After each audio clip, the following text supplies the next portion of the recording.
नमस्कार, times of Swaraj में आप सबों का स्वागत है और मैं हूं संतोष सिंह।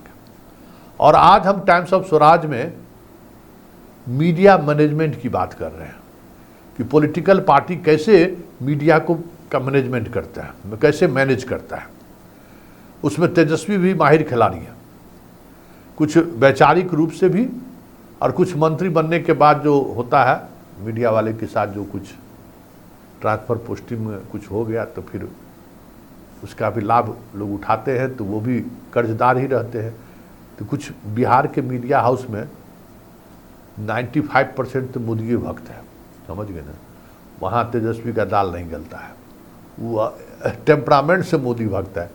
कुछ मीडिया वाले हैं जो तेजस्वी भक्त है, तो तेजस्वी के लिए किसी भी हद तक जा सकते हैं। उसमें एक न्यूज एजेंसी जो है सो सारी हदें पार किए हुए है। वो कहाँ जब भी चाहे जैसे भी चाहे वो मैनेजमेंट गुरु है वो। अब हम बात कर दिखाते हैं आपको कि कैसे मैनेजमेंट गुरु है। मैनेजमेंट गुरु इस तरीके से है कि पूर्णिया में पप्पू यादव ने जो बयान दिया, भाषण के दौरान जो बोला, वो स्वाभाविक तौर पर वो बयान ऐसा बयान था जिसको लेकर पूरी पटना की मीडिया इंतजार कर रही थी तेजस्वी के पटना पहुंचने से।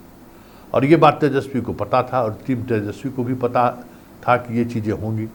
तो फिर वही मैनेजमेंट का खेला शुरू हुआ।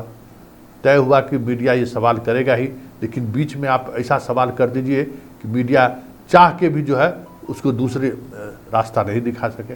ऐसा ही कुछ हुआ। और हुआ क्या हुआ, पटना पहुंचा, सवाल वही हुआ। स्वाभाविक तौर पर सवाल होना ही था, लेकिन सवाल में किस तरीके से वो सवाल को नज़रअंदाज करते हुए दूसरे तरीके से जवाब देने लगे। और जब क्रॉस क्वेश्चन की बारी आई तो बात मंगलसूत्र की हो गई।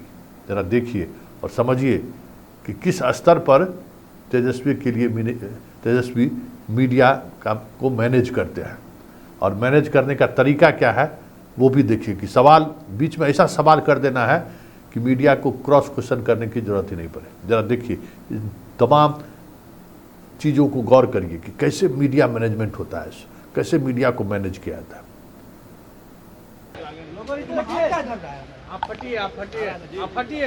तेजस्वी जी, आपने भाषण के दौरान इंडिया और एनडीए के पक्ष में वोट देने उसके बाद क्या सुने?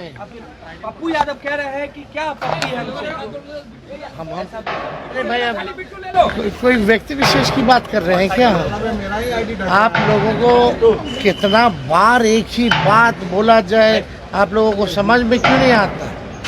समझना चाहिए कि पूरे देश में दो गठबंधनों के बीच में करना है। एक इंडिया है, एक एनडीए। एक संविधान को बचाना चाहती है, एक नागपुरिया कानून को लाना चाहती है कि नहीं?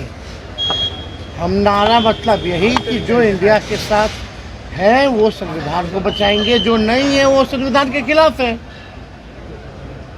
हो हाँ क्या है? पीएम और दूसरी बात, ये महत्वपूर्ण चुनाव है और हम सब लोग मजबूती के साथ दूसरा चरण भी 5 सीट लिख लो, आज 5 सीट जीत रहे हैं। लेकिन अगर आप लोग की सरकार आ गई तो माँ बहनों का मंगलसूत्र भी नहीं बचेगा। दो बातें हैं। पहली बात कि आज ऐसी स्थिति आ गई, जिसकी भी पुश्तैनी संपत्ति थी आज इतनी महंगाई हो गई है कि उसको बेचना पड़ रहा है। ये मोदी जी के राज में हुआ। जहाँ तक सोने की बात है, मंगलसूत्र की बात है, तो सोने का दाम कितना बढ़ गया, सोना क्यों महंगा हो गया? आज मोदी जी की वजह से हमारी गरीब बहनें जो है मंगलसूत्र भी नहीं खरीद पाती हैं। और मंगलसूत्र छीनने की बात अगर कहा जाए, पुलवामा में जो हुआ, किसका सुहाग छीना हम लोगों? मंगलसूत्र किसके लिए पहनता है? कि सुहाग जो है, हमारा पति जो है वो सुरक्षित रहे, उसकी लंबी आयु के लिए पहना जाता है। पुलवामा में जो हुआ तो किसने सुहाग उसका छीना? चीन बार बार अटैक करता है, जवान हमारे शहीद होते हैं, तो किसकी वजह से हमारा सुहाग छीना?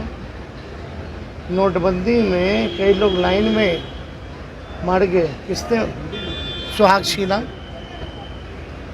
किसान आंदोलन में 800 भाई शहीद हो गए, किसने उनका सुहाग छीना? ये बताइए ना। कोरोना काल, कोविड में जो लोग मरे किसके वजह से? आपको तो इन्फॉर्मेशन बहुत पहले आ गया था, किसके वजह से ये सुहाग छीना?